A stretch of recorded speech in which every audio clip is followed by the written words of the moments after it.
Because the Garrett collection. I'd actually been there years earlier looking at we're gonna get that on footage Garrett. for sure. That's great. That's amazing. At Yeah. Garrett pieces.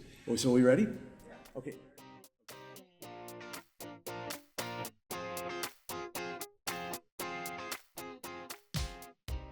Hello everyone, it's Seth Chandler with Slab Lab, and I'm really excited to have somebody who I personally have wanted to meet for a very long time. It's Mr. Jimmy Hayes. So welcome to this edition of Slab Lab, Mr. Hayes. Oh, I appreciate the invitation. Yeah, and as everyone knows, it's all about the people and the stories behind the coins, and you've been collecting for a very long time. So why don't you start out like where you're from, and how'd you started collecting coins? Well, I'm from a town in southwest Louisiana called Lafayette, Louisiana. And I became interested, like most kids, because you look at change and you see something you don't ordinarily see, and for some reason or another you got something that was older. And then I was the youngest in my family. I had a brother 10 years older than I was, and he had started penny and nickel and dime books and old Whitman holders. And when he went off to college, he left them there. And I picked them up and started looking at them and tried to find the stuff that went in the holes. Mm-hmm. And after a while, learned that they were harder to find, and that's why they were still holes there. Sure. Found very few of them. And then later, my sister, who had been at LSU, transferred to the University of Colorado. Mm-hmm. When that happened, I came with my family to go visit her in college and met Mr. Dan Brown. Mm-hmm. Who was a very well-known dealer. It's the first coin dealer I had ever seen. There was no coin shop in my hometown. And he became just a great mentor. And at the time that we walked in there, my father was there, and he had 2 Roman numerals. Mm-hmm. And I had never seen mine, seen pictures in the book, but I'd never actually seen what the $20 gold piece Roman numerals looked like and how gorgeous it was with the extra, the high relief on it. One was $225, mm-hmm. and the other was $275. So my father said he would get one as a present for me, so I was going to get the less expensive one. That seemed fairer since he was going to get it. And Dan Brown says, don't ever do that. Yeah. He says, there's very little difference in price. Mm-hmm. This coin is going to be much, much rarer, and in the future, much more difficult to locate than the lower price one. And there's $50 difference. Great lesson. And he says, therefore, he says, I would strongly suggest that you buy the better piece. Well, I bought the better piece, which later Harry Bass owned, and it's a proof, and it's still in the Bass collection. Wow.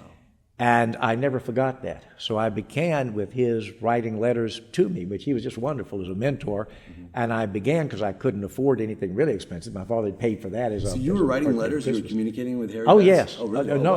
And so I was getting lessons, and then Dan Brown would constantly send things to me. And at that time, things that I could still afford, but I'll give you an idea of how thoughtful they were. One was $14. It was a gem uncirculated 1889 $1 gold piece. Wow. That's all they cost. $14, wow. And another was $17.50, and it was an absolutely extraordinary, fully proof-like 1853 arrows and rays quarter. These things were not expensive because you didn't have the same kind of degree of knowledge, a realization of how rare they were. The smaller the denomination, the cheaper the price. Half dimes were very inexpensive, even the rarer ones in the earlier issues because they were so small. Mm-hmm. Dollars were the most costly because they were big. Big, and they had more demand because they were big too. Precisely. Yeah. People like big coins. I always like to say as I get older, I'm getting more into AARP size coins. I like bigger coins. This is a lot easier. Well, and the concentration of collectors was different. It was on completing sets. It was an era in which something like an 1822 $5 gold piece was legendary because there was only one that could be collectible, they thought. And later found out that there were 2, but we weren't going to be able to have a shot at the other one. Sure. But it would have been the most expensive piece. Today, there are a multitude of pieces that, because of their condition and appreciation of their rarity, would be more expensive. Mm-hmm. And what I did, as I got into high school and looking at books, and with Dan Brown sending me things, and then by then my father loved to go to New York and go to plays. So he would take me and my mother with him, and that's where I learned there was a Stax. Mm-hmm. And we walked past it So about what year time frame is this? Well, that would be about 1958 or 59. So you went into Stack's in 1958. I walked in there and I met Norman Stack and Ben Stack and Harvey Stack. And they were so nice to me. And my father bought an 1862 proof set of copper and nickel and silver. And I'd never seen anything like that. That was just so neat to imagine all those pieces in there. And so I didn't really communicate as much in letters, but I would phone sometimes, and they started sending me their catalogs. And that's when, by the time I got to high school, I decided to find the pieces I would like to own that had been sold before. So I started getting old catalogs that people would send me. I'd look through, and I would start circling pieces, saying, this is really good, or I'd write Dan Brown and say, tell me about this. One of the things I'm going to leave to the owner of the Tyrant collection is the Empire sale in 1957, because I received it in the mail with a note from Dan Brown saying, the dime in this collection is the best one that you will ever see. It was a 1796 dime. I think it was lot 115, and it was estimated at $400. It brought $535. Right, sure. It is the same dime that brought $875,000 2 years ago, and it's on display in Tyrant. It's the specimen 67. That's correct. That's an unbelievable coin. It should not exist. It was the $400 estimate and $535 price. So your approach was you're looking at fantastic collections and you're like, okay, these are very smart and seasoned collectors. I want to buy some of the coins that they chose for their collection. And the framework was because in 1962, Dan Brown negotiated the purchase of the Judd collection. Oh, really? Okay. For Frankie Lane, for the singer who was the investor in it. And then Kossoff and others were selling it. But they did a book, an illustrated history of United States coins, and I liked what Dr. Judd was doing. He was buying the first years of the regular issues, and he was collecting patterns.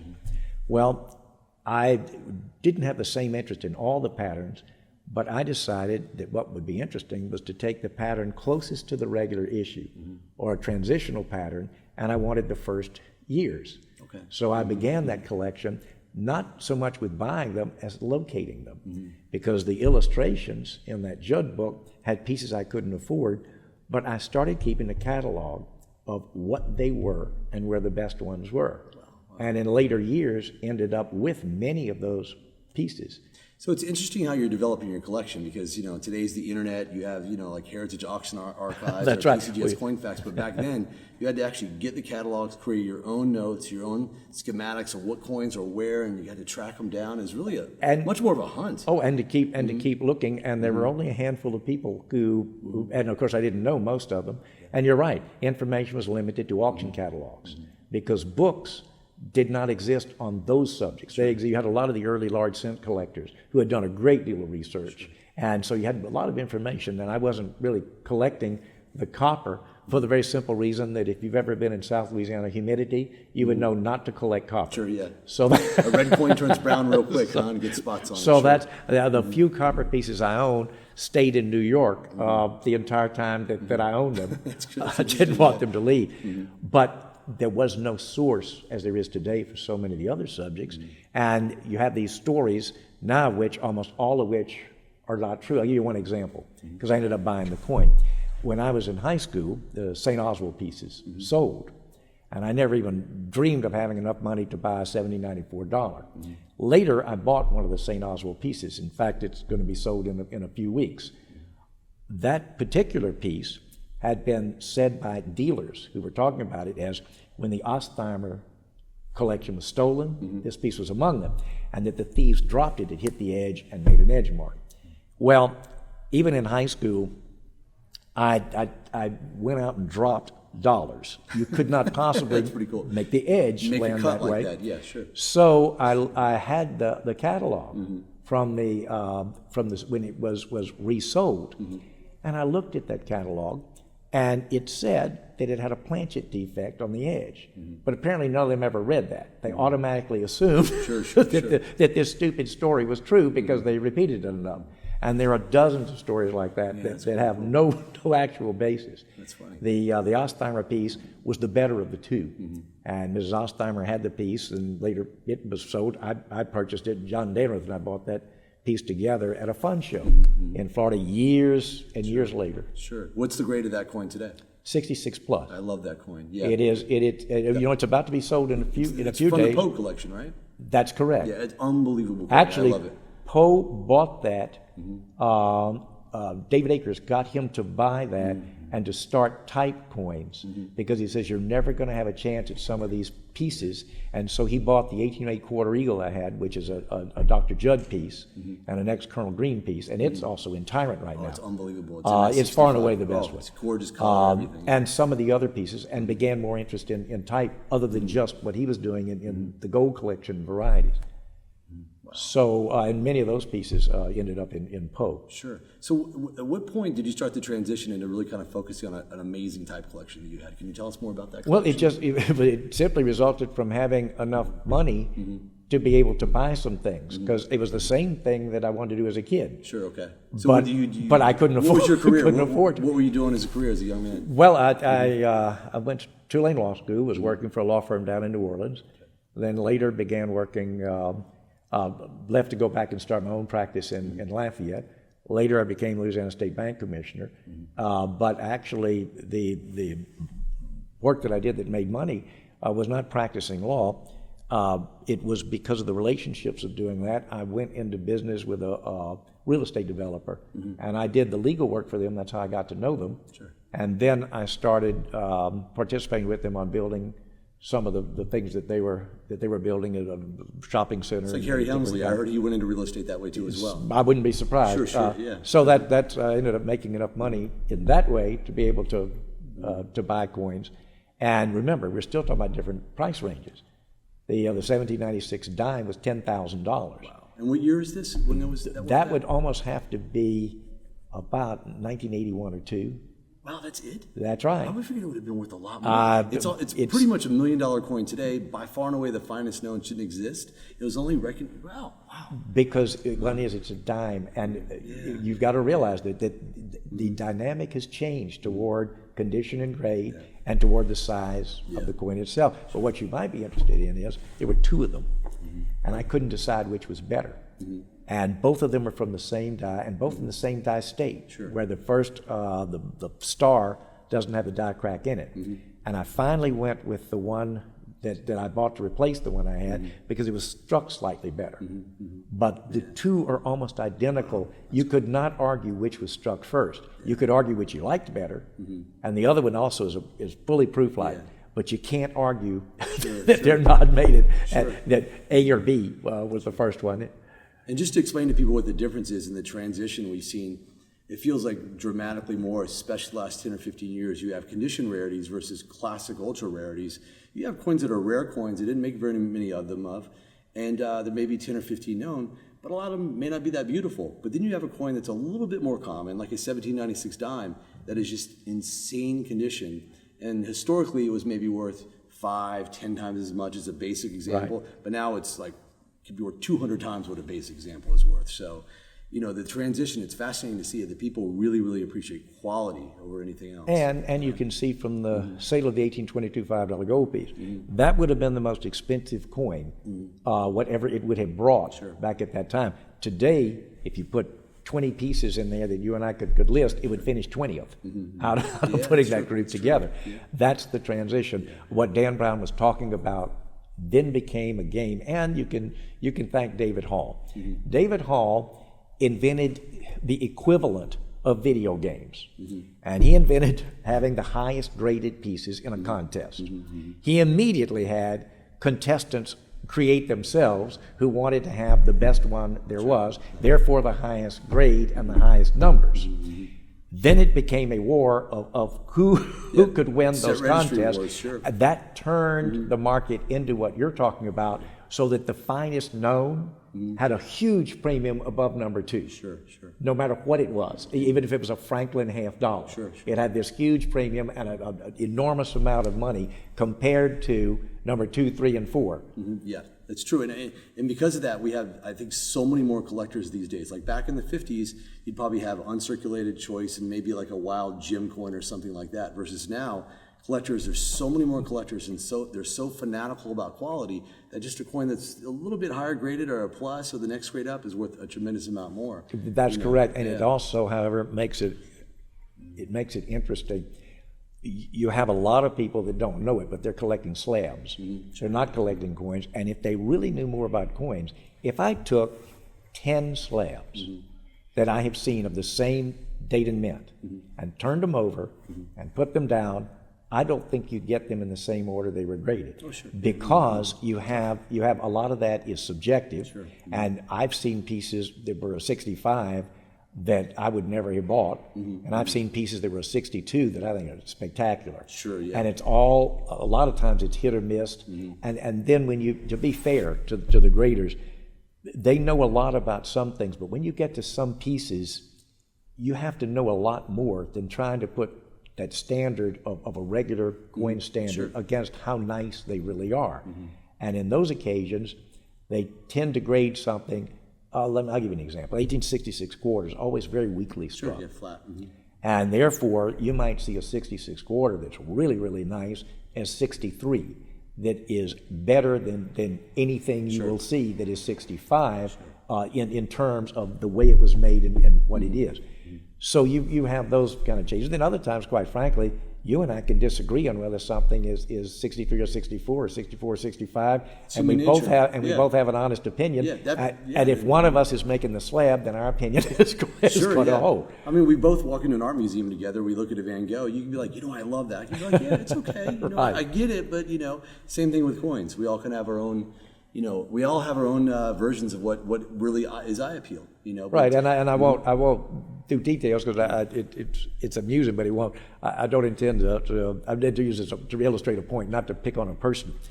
Metals are quite different. I have a wonderful collection of historic metals.